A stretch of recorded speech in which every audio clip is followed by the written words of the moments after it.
I'm Joe Gigliotti, PhD, and I am your guide for this journey you are about to embark on. Now, to survive here in this generation, you're going to have to know a few things. Come along for the ride. I will show you how to live.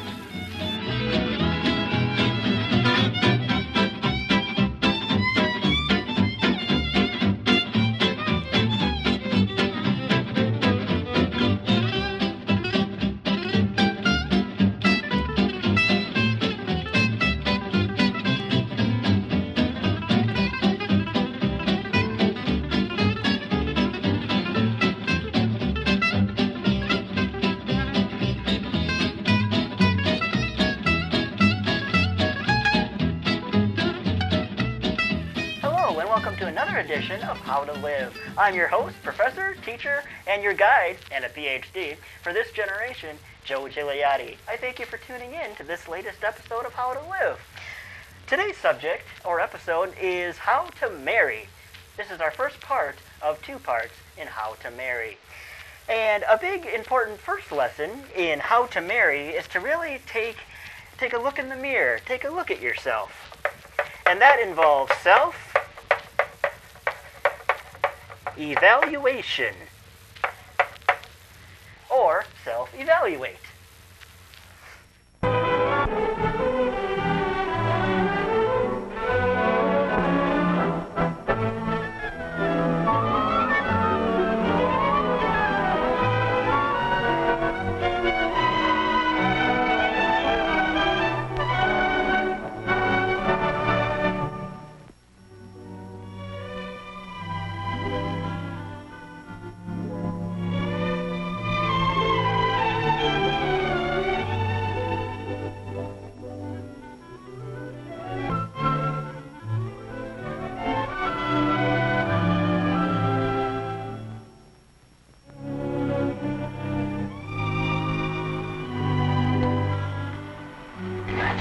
Good night, darling.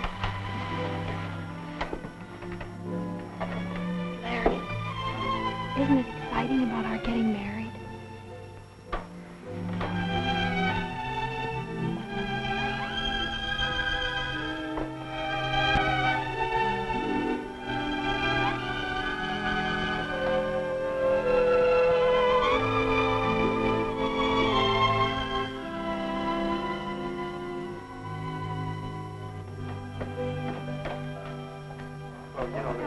Walking on a pink cloud. So I asked her last night at a graduation prom, and she said yes.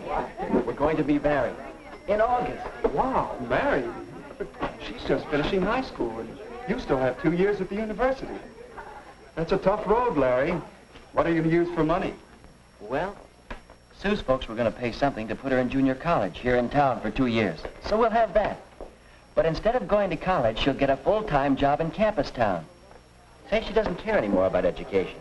So with that, and my part-time job, well, we'll get by. Uh-oh. Here's Sue now. You two probably want to be alone.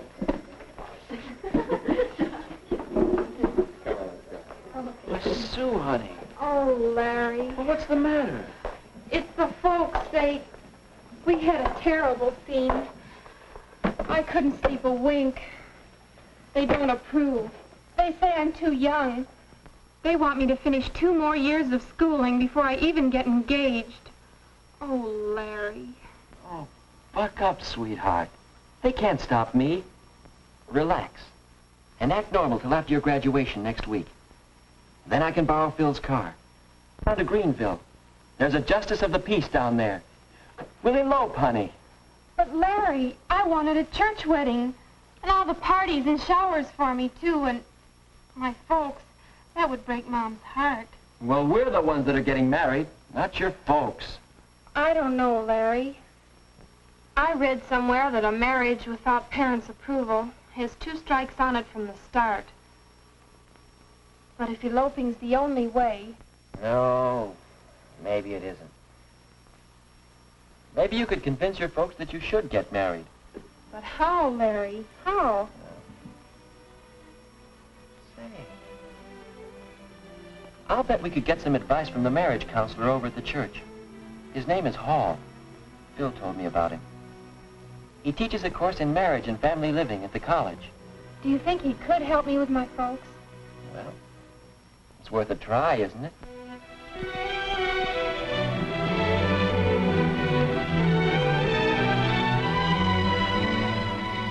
My folks don't understand the way I feel.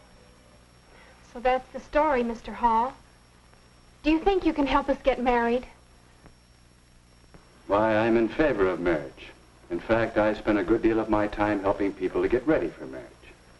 Now, let's see. You've known each other for... 3 months, 1 week, 2 days, and 17 hours.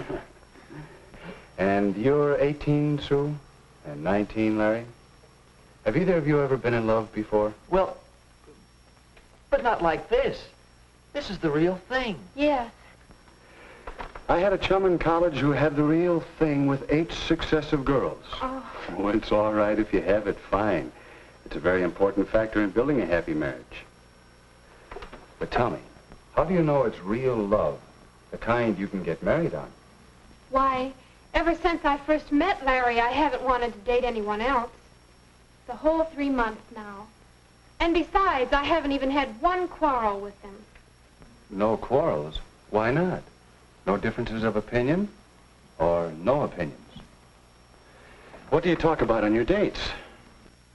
Oh, movies and popular songs. Orchestras, dancing. And Larry's chosen profession, engineering? no, I don't understand any of it. I don't like to hear about it. Why, Sue, honey, I didn't know you felt that way. Well, it seems you two may have some things to talk over and settle. Might well ask yourself some questions before you get too serious about marriage. Well, what do you mean? What sort of questions? Well, questions for Cupid. You might say he should ask them before he fires those arrows. We call this Cupid's checklist. First, do you have similar backgrounds, similar bases for your ideals and standards? Second, are you real friends, comrades, pals through thick and thin? And third, do you both understand marriage? Oh, not the kind in most movies or in most popular songs, but the real everyday kind of marriage, between real people.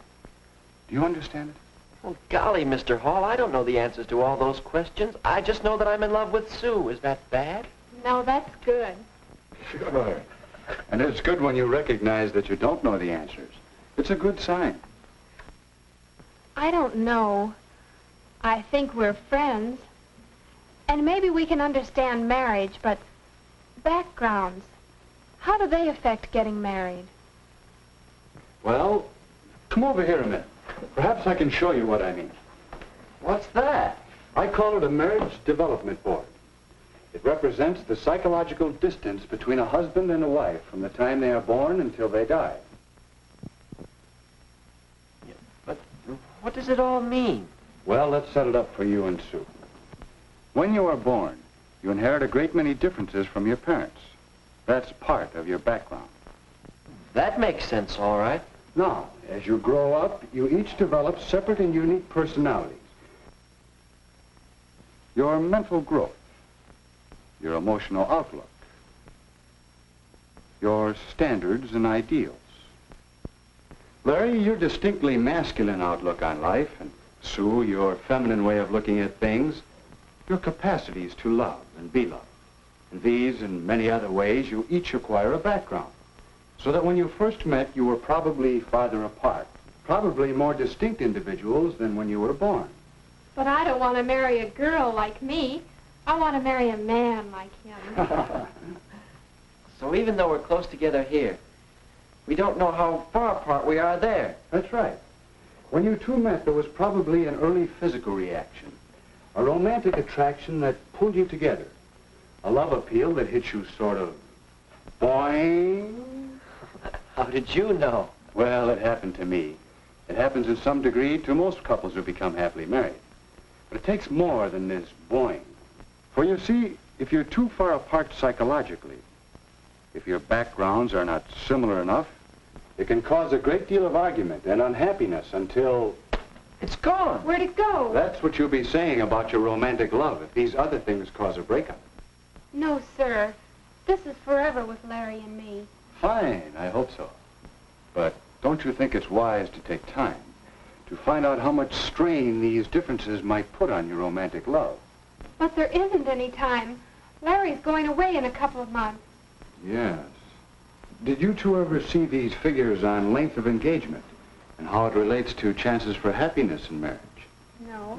Two separate studies showed the chance for happiness improves with a longer engagement period. It's fair for 6 months, better for a year or 2 years. Is that because there's a better chance to find out some of these differences and become real friends? Yes, a chance to find out if your relationship will wear well. Yes, but can't we settle these differences after we're married? And if you aren't successful, before you become too deeply involved, find out if the distance might turn out to be too great. Here's another angle that should interest you both. How age when married affects the chance for happiness. You can see that the chances are better after the man reaches 21 or so.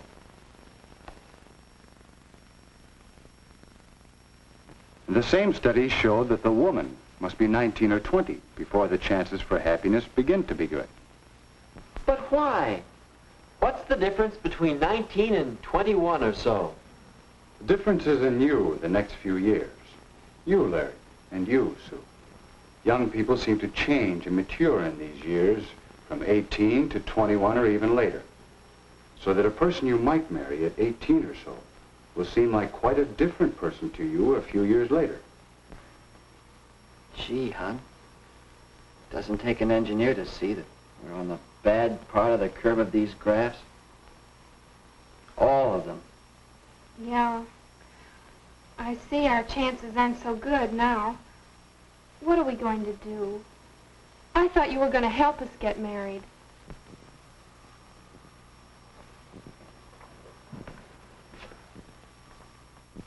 I believe I can. I think you two have a lot of what it takes to build a successful marriage. And yet, you wouldn't try to plan and build a house in 3 months, would you? Shouldn't a marriage have better planning?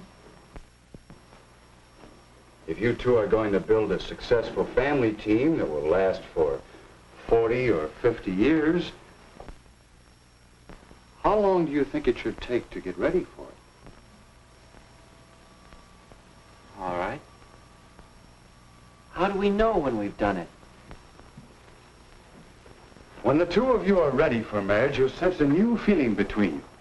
The two of you united as a pair, thinking as one unit, acting as one unit in the building of a marriage and a new family. Your sense of pairedness shows up in the way in which you consider what's best for the pair of you over what you want individually for yourself. Think how often you speak of things from my point of view instead of ours. How often you say, I want, instead of we want. I guess it wasn't my folks that needed convincing, it's me. I mean, it's us, isn't it, Larry? Yeah, we'll say.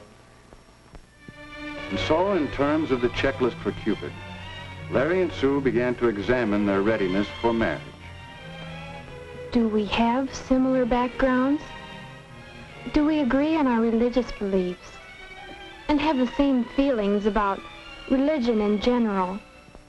Do we have the same ideals and standards and tastes?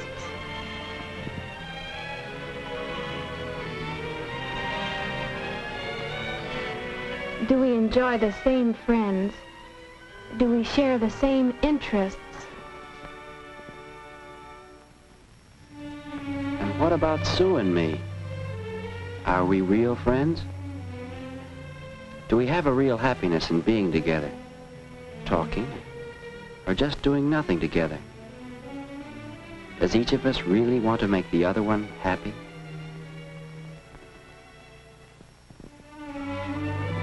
Do we have a real interest in each other and a sense of pride in each other?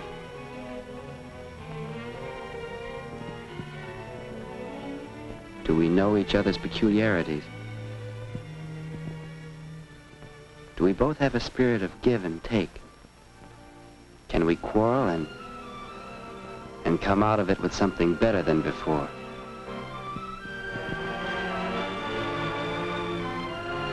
Do we really understand marriage? Do we understand the social aspects of marriage? Have we an understanding about money matters and how important it is to have enough money to do more than just get by? Do we understand the physical aspects and the family side of marriage? Do we know how much work there is to a marriage? And overall, do we have a feeling of paired unity? Those questions were helping us to find out just how strong our relationship was and helping us to strengthen it. So the next time we called on Mr. Hall, we realized how much he had been helping us. He had been talking for some time with our parents, and there seemed to be general agreement that Sue and I now had a much better idea of just how much psychological distance still separated us. If you want to, Sue, your mother and I, we can make arrangements for you to begin school at State U this fall with Larry instead of at the junior college. If we want to. Then, if you two get along, in school, that is, if you continue to reduce the psychological distance, then perhaps at Christmas vacation or at Easter vacation, we'll be glad to announce the engagement. Oh, Larry! And then we can be married when Larry graduates in 2 years. I mean, 1 year and 10 months and 3 days. Yes, if the engagement period gives you two the opportunity to work things out together. If you both still want it. I guess you might say we're engaged to be engaged. And Mr. Hall, we both want to thank you. And say, now do you think we have anything more than... Boing! Why, yes. I think you've made a good start towards getting ready for marriage.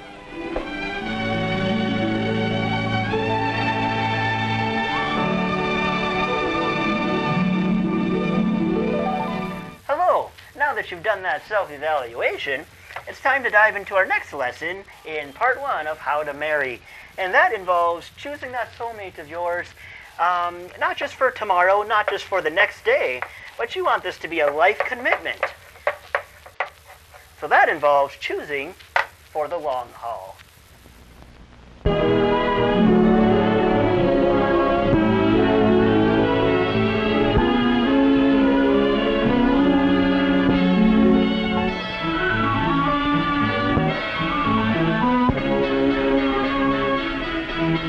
Cousin Eve was a senior now, but although I am 3 years older than she is, I was just a lowly junior. I'd been out sick for a long time, and then I'd gone to junior college. This real campus seemed wonderful to me, and it was such fun being with Eve again. Naturally, she had to show me around and try to bring me up to date. I was amazed that she wasn't engaged by now. She was prettier than ever. The number 1s are good. Let's have 2 of those, please. Make my number 3, if you don't mind. I don't see how you can eat so much so early in the morning.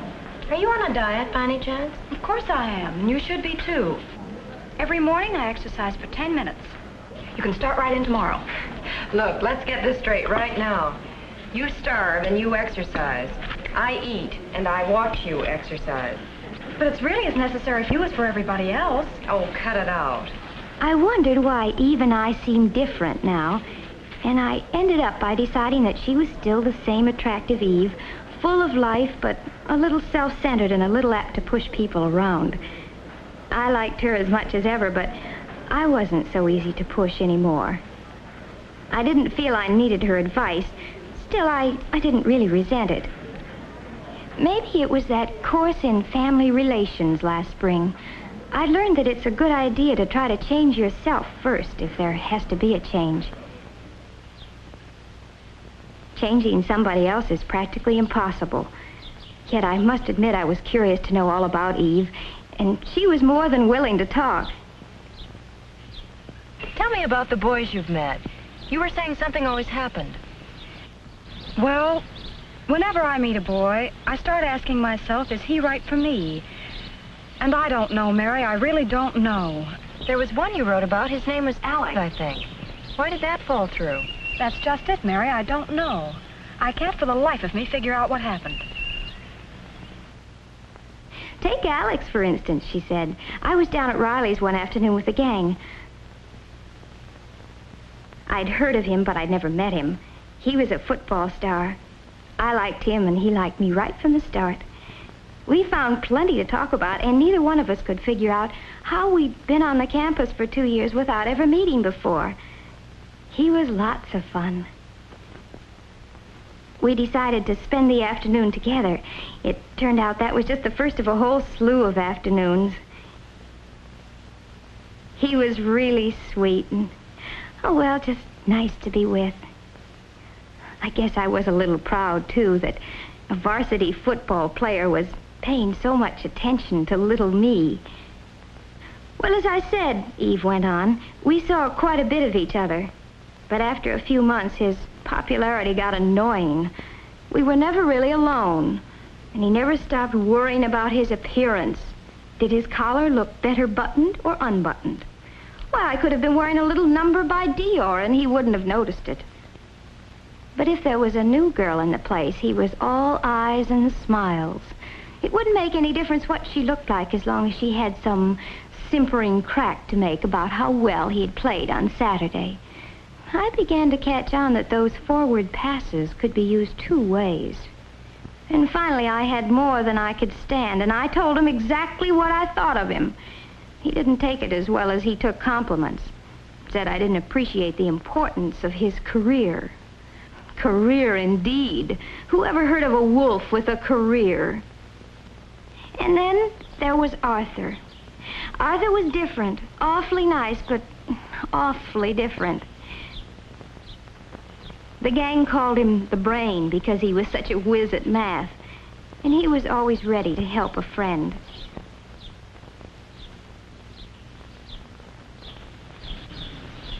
You're different from other girls. That's what you think. You're smarter. You're almost like a man.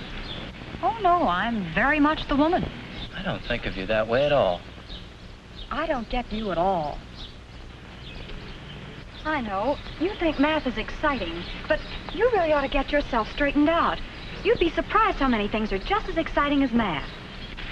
Now, really, you don't think there's anything wrong with me? Oh, forget it. I've got to go now. We'll talk about it some other time. But there never was another time, said Eve. I was just another problem to him.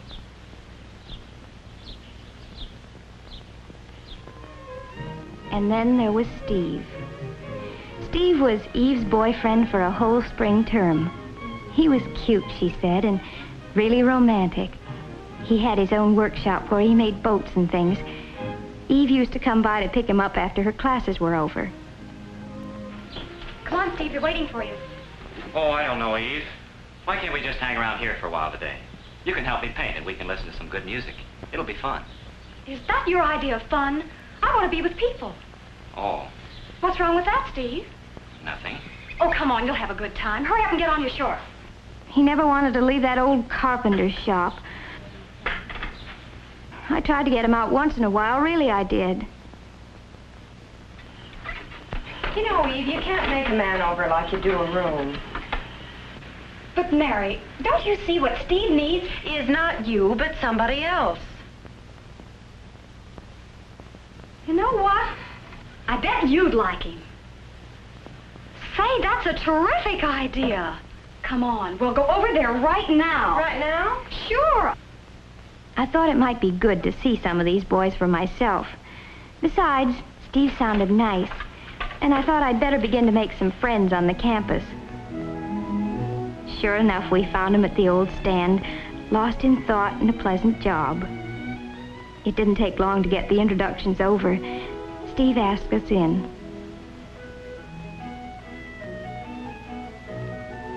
It seemed like a nice place with a real atmosphere of its own, but evidently not one that Eve liked especially. But Eve is like that, jumpy, full of energy. She never could sit still for long.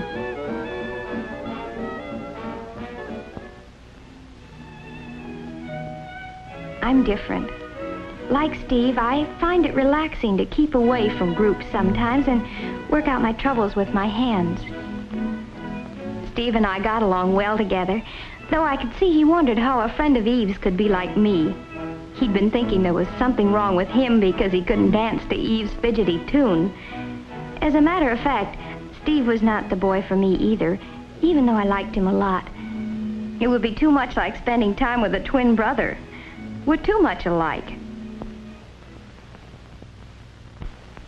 I told all this to Eve the next day when we had a riding date. It was Saturday and the classes were over at noon. Now you see what I mean, Mary? All these boys are nice in their own way. They all have something I like, but it's only one side of their character.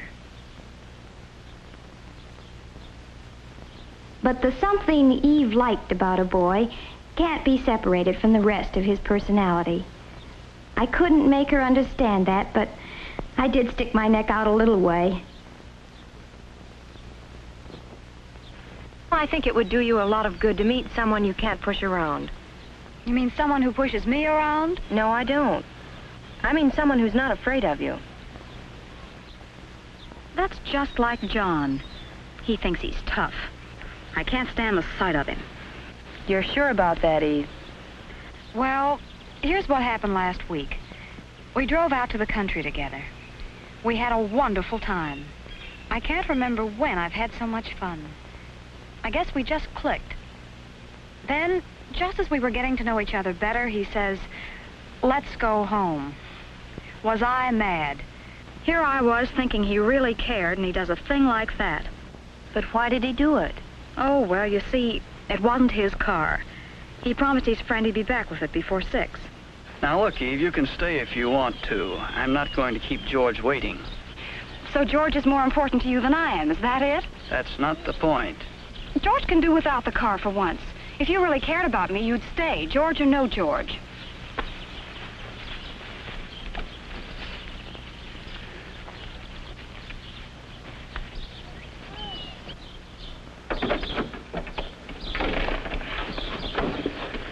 You wouldn't want me to break a promise, would you? Why not? Well, I won't. I'm not going to let George down, even for you.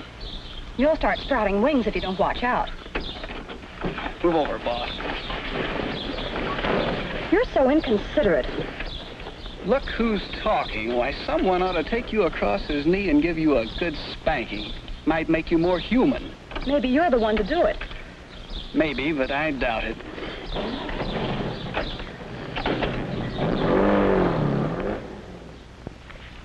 He sounds like the best of all. Are you serious? Why? You know you were wrong. How do you make that out? Well, just think about it for a second. What were you asking him to do? Prove that he liked me? What's wrong with that? That would never satisfy you. Why not? Well, that's not what you really wanted. Well, what was it then? You wanted him to do what you told him to do. That's what you always want, Eve.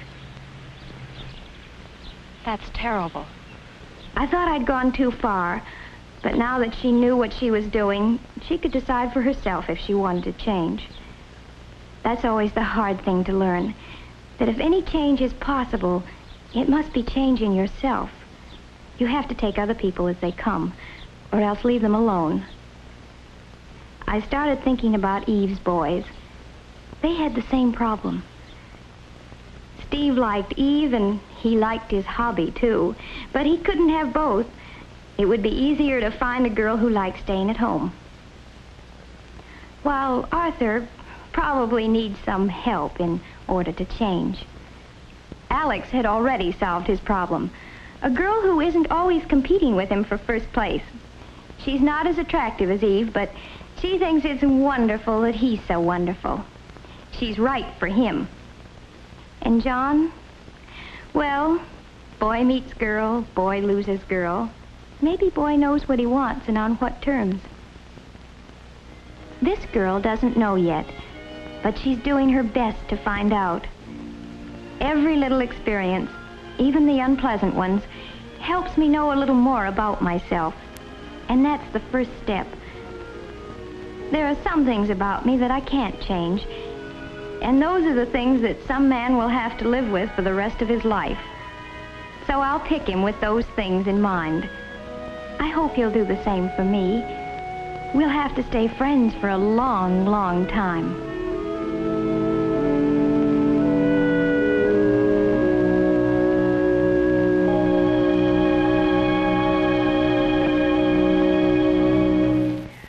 Hello, and welcome back. Now that you know how to choose for the long haul, this brings us to our next lesson. Know who you marry. You want to have a good idea of your soulmate, that special someone, that other half that you're going to spend the rest of your life with. It's important to know them very well. Know who you marry. Know who you marry.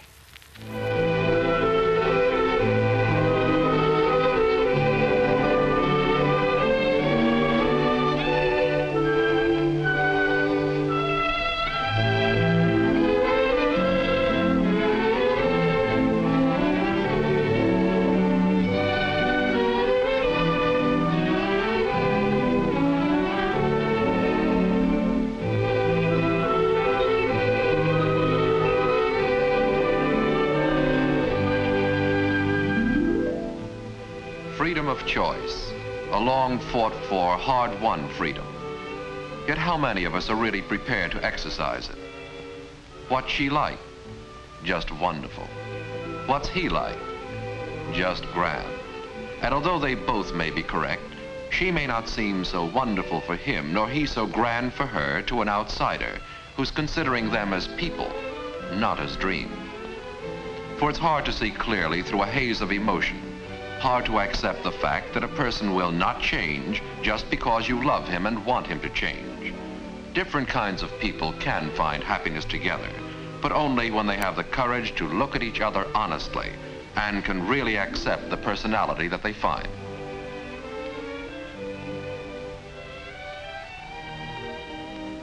Personality is fashioned in part by the environment in which it developed, by temperament, by physique, and by intelligence. Such things determine how a person will act, what he wants and what he doesn't want, what he's afraid of and what makes him happy. And people constantly give us clues to their personalities. Moments of tension can often provide insight into the unchangeable core of a personality. They may reveal clues as to how that person will behave at other times. For instance, we out of gas? Yep. Oh, God. What do we do now? Well, there must be a filling station somewhere near here. I don't know. I didn't look. watching Mac handle the situation may tell us something about him. Well, no cars. I guess that means you fellas are gonna have to take a walk. Jim, I think we passed a station about 2 miles back. Why don't you check it? Okay. John, why don't you check across the hill? There might be something there. And I'll wait here with the car and we'll all meet here. Yeah.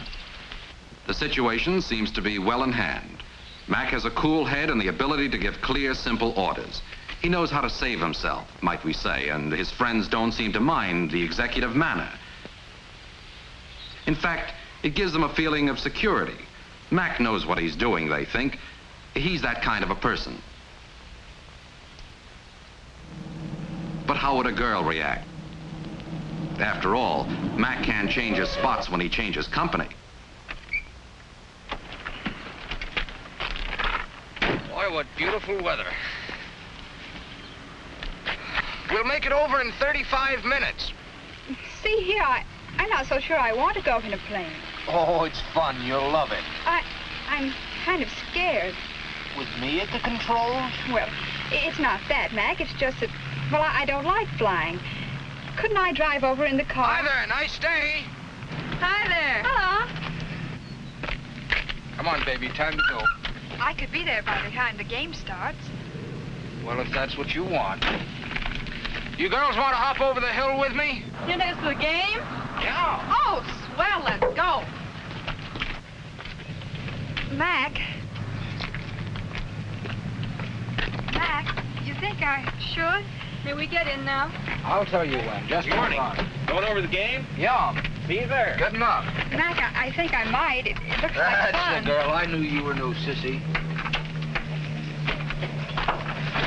In? Good enough. Come on, I'll fix you up. Hey, Joe, I've got a couple of pretty girls here who want to go to the game. Sure, send them on over. Thanks very much. Good enough. See you at the game. This girl seems to like Mac's way of doing things. It's strong, decisive. But many girls would feel pushed around by such treatment. Mac, one might guess, is going to be boss whether he's at the office or at home. If you don't like bosses, he's the kind of person to avoid. You can't have his strength without the rest of him.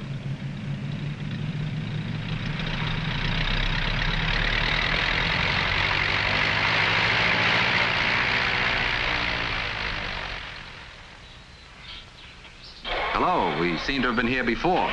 No, it's a girl this time. She doesn't seem to like the situation at all. Stupid. What am I going to do now? Didn't you tell the man at the garage to fix it? I can't hear you. I said I didn't know you wanted me to. I told the man at the garage 100 times to always check the gas before I take it out. But you didn't tell me. The bellboy parked the car for me last night. Why didn't he think of it? Well, don't you think you ought to do something? You just sit there. Everyone's fault but hers. Is she really so helpless, or is it her way of doing things? And how does the boyfriend react to such behavior? Let's look at the blouses. Saw a blouse the other day I thought would look good on you. Really? What was it like? Oh, white and... George, when will you learn that I don't wear white? That one's nice, I think. Yes, isn't it? It's beautiful. I like the cut. You do have good taste. But it's white. Not exactly white. It's more of an off-white. Besides, it's silk, and I like silk so much. Some fellows like the challenge of pleasing people who seem hard to please. Girls like Irene usually find them. Oh, George, you're so thoughtful. What is it?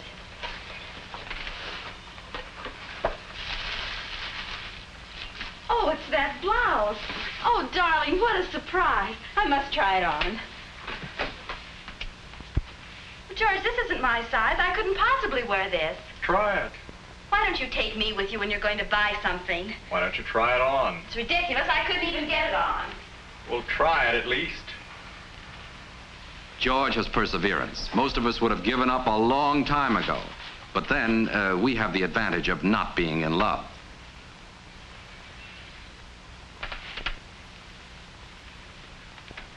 George, it does fit. That's funny. Last week, size 12 wouldn't have fit me. I must have lost weight. Oh, I'm so happy I lost weight. You look good. Every woman could if she had my willpower. George seems to have a little willpower himself and a pretty girl to boot. And if he doesn't mind having to cope with Irene's personality, she's a good girl for him. After all, it takes all kinds. Running out of gas might be a moment of tension to some of us. To others, it could be a moment of torture. Oh, my gosh. What happened? Look at that. We're just out of gas. You really gave me a scare. Oh, this is terrible. I should have checked the gas before I left. Take it easy, Tommy. I don't know how this happened could have happened. The tank was full just before we started. It doesn't matter if we're delayed. I'm in no hurry. I should have checked the mileage. I don't know how a thing like this could have happened. Tom's friend is a great one for direct action, and so he shook himself and moved. He's that kind. But Tom is the kind of fellow who has to worry before he acts. Well, look, let's try and stop a car. Oh, my God, you're right. I should have stopped the one that just passed. Now it's gone. There'll be other cars. Take it easy. Here, have a cigarette.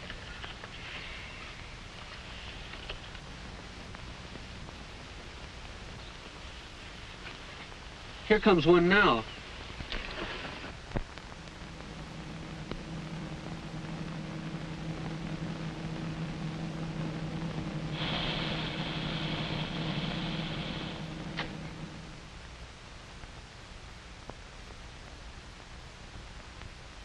Thank you. Well, here's the gas. Charles, you're wonderful. How did you do it? Now, why couldn't I have thought of that myself? You see, all you gotta do is to take it easy and everything comes out all right. Poor Tom. But how does a girl react to such helplessness? If she's one kind of girl, her maternal feelings may be touched. Tom always means so well. But if she's another kind of girl... Maybe we should take a bus uptown and get a bite to eat there. You were bored with the play. I knew it. I should have taken you to the movies. I wasn't bored, just a little tired, I guess. I shouldn't have taken you out then. But I'm such a niggotist. I should have known that you wouldn't want to go out in the middle of the week. Maybe we shouldn't go and eat. But you haven't had any dinner. Oh, Tom, will you make up your mind? I'm too tired to think. I'm sorry. I'm boring you with my talking. I should take you home. Perhaps we could get a bite to eat on the way. Would you like that? Here's my bus. The lady wanted a man, not a mouse. Especially not such a kind, considerate mouse.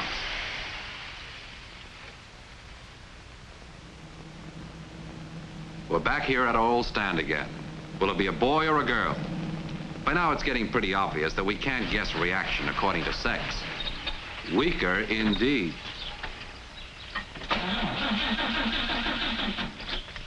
Look, we're out of gas. Oh, now I'll have to walk to the next gas station. Oh, no, it's lovely. Let's have our picnic lunch right here.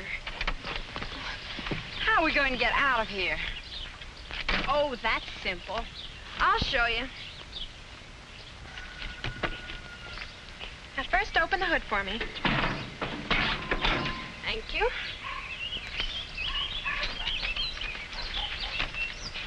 Now, hand me your lipstick. Thanks.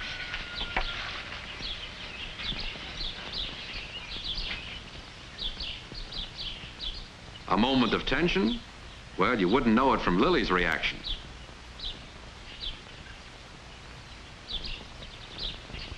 If this is trouble, Lily seems to thrive on it. Her friends say that when Lily gets into hot water, she simply takes a bath. Fighters call it rolling with a punch.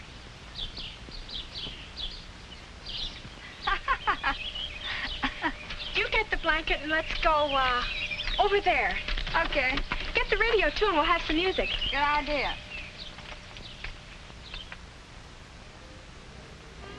Might as well do it right. Perfect picture of a lady in distress, but it's a lady who knows something about human nature, and who doesn't think worrying is fun. Remember, this started out as a moment of tension. How Lily suffers.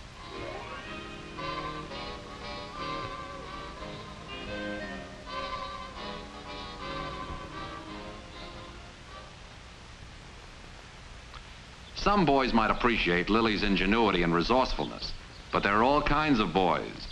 Some are like Bill. Found a great place to go swimming after lunch, dear. That's swell. How's the fire coming along? Oh, it's, coming along all right. Coming along all right? Gee whiz, you hardly even got it burning. It's amazing how inefficient women are. Well, why don't you show me how to do it? Glad to. See, the fire's got to have a little bit of air. Don't seem to have enough wood on it. And besides, you put the wood on it, you got to get down and all the fresh wood, you got to get down and blow on it. Like that. Egad, you're going to cut your finger off. That'll be a law against women handling tools.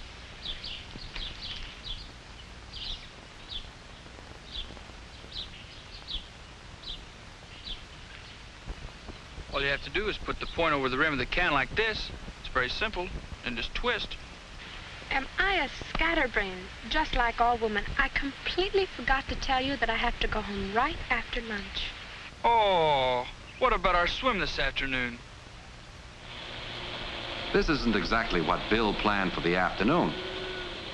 Girls, girls, all alike. You wonder sometimes why fellas like Bill don't leave them alone. You're so much nicer than most girls I know. For instance, other women just can't take the truth. But isn't it a fact that women just aren't as practical as men? In some respects, yes. Like driving on a crowded road. It makes me terribly jittery. But I'm sure that you, as a man... Oh, I'll be glad to take over. It's wonderful how some of us can dig holes for ourselves and think we're having a good time when we fall into them. What a man is Bill.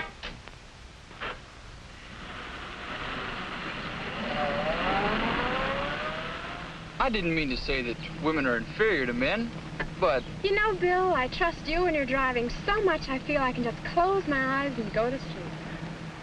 Go right ahead. That really makes me feel good. Lily is the kind of girl who can manage very well, thank you. If you're looking for a girl who will cling and faint, Lily is poison. But if you can respect a girl for her intelligence and strength, Lily is, very respectable. Tension is a feeling. There are different ways of reacting to it. Some people will get anxious or get frightened or start fighting, while still others, like Gerald here at the wheel,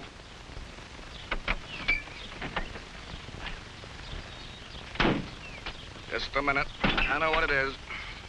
Gerald's reaction to tension is to act, and not to talk or pull at his hair. He knows he must have a clogged fuel on. Oh, I wonder what's happened now. I know what it is. He's out of gas. Gerald, you have no gas. Gosh, I'm going to miss my airplane. Gerald, you're out of gas, and I've got to get to the airport on time. Oh, I'll take care of myself. But Joe is a man of action, too. And pretty tense at this point.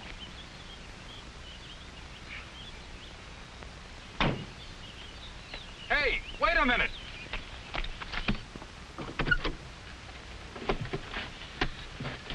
Sorry to put a scare on you, Joe. That gauge broke down on me only yesterday. The strong, silent man. But sometimes women like them like that. Especially when a decision has to be made. They're not apt to argue. Jerry, listen. Robbie just called. They're not going fishing. They're going to the beach instead. What do you think? Shouldn't we go with them? The weather really is beach weather. There won't be many more days like this, and then we haven't been to the beach much this year. Then I forgot. You don't like the beach, do you? Jerry is sitting this out. And I don't know that I want to be with Robbie all weekend. She's so talkative. I guess we might as well go where we wanted to. It'll be nice and quiet in the mountains.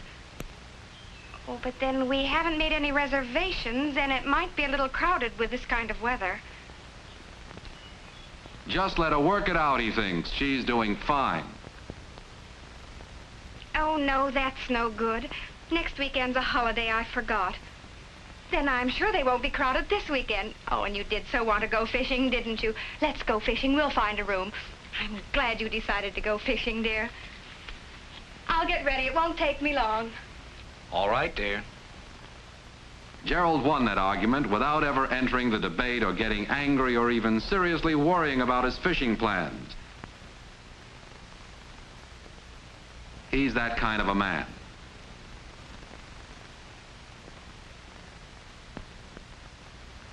Some of these couples are going to find happiness together, not perfection, but a relatively happy life.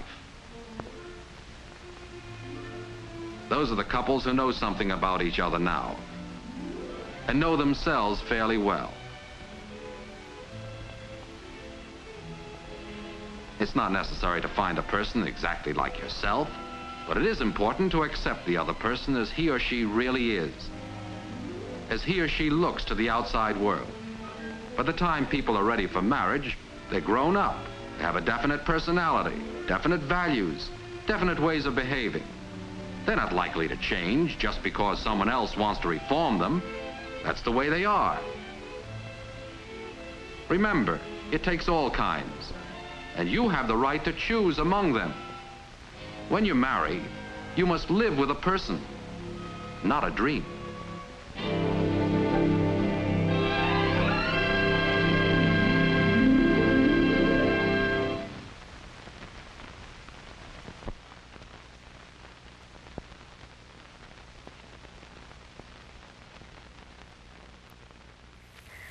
right, now that you've gotten to know that special someone that you're going to spend the rest of your life with, that about wraps it up for part 1 of How to Marry.